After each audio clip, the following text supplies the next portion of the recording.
বৃহস্পতিবার ভোরে বান্দরবানের রুমা উপজেলার পাহাড়ে অভিযানে যায় সেনাবাহিনী। সে সময় সেনাবাহিনীর উপস্থিতি টের পেয়ে গুলি চালাতে শুরু করে সন্ত্রাসীরা।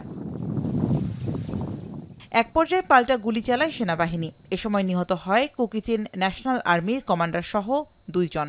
পরে উদ্ধার করা হয় ৩টি এসএমজি, একটি রাইফেল সহ বিপুল পরিমাণে অস্ত্র ও গোলাবারুদ।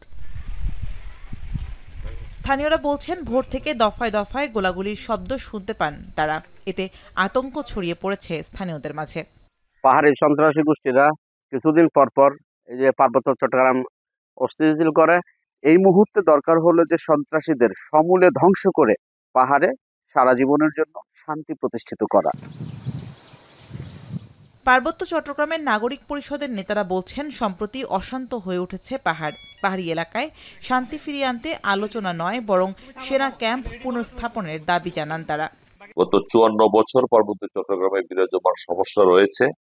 এখানে এই পর্যন্ত ৩৬,০০০ বাঙালিকে খুন করা হয়েছে গুলি করে। ১,০০০-এর উপরে সেনা সদস্য এখানে শহীদ হয়েছে সন্ত্রাসীদের গুলিতে। এরা কখনো আলোচনার টেবিলে এসে তারা শান্তি প্রতিষ্ঠাতে রাজি হবে না, করবে না।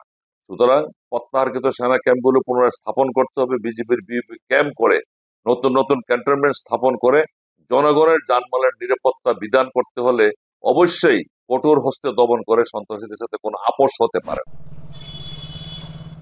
সম্প্রতি পার্বত্য এলাকায় বিভিন্ন সন্ত্রাসী গ্রুপের সহিংসতা ও চাঁদাবাজির ঘটনায় নিরাপত্তা নিশ্চিতে সন্ত্রাস বিরোধী তৎপরতা জোরদার করেছে সেনাবাহিনী। এখন বান্দরবান।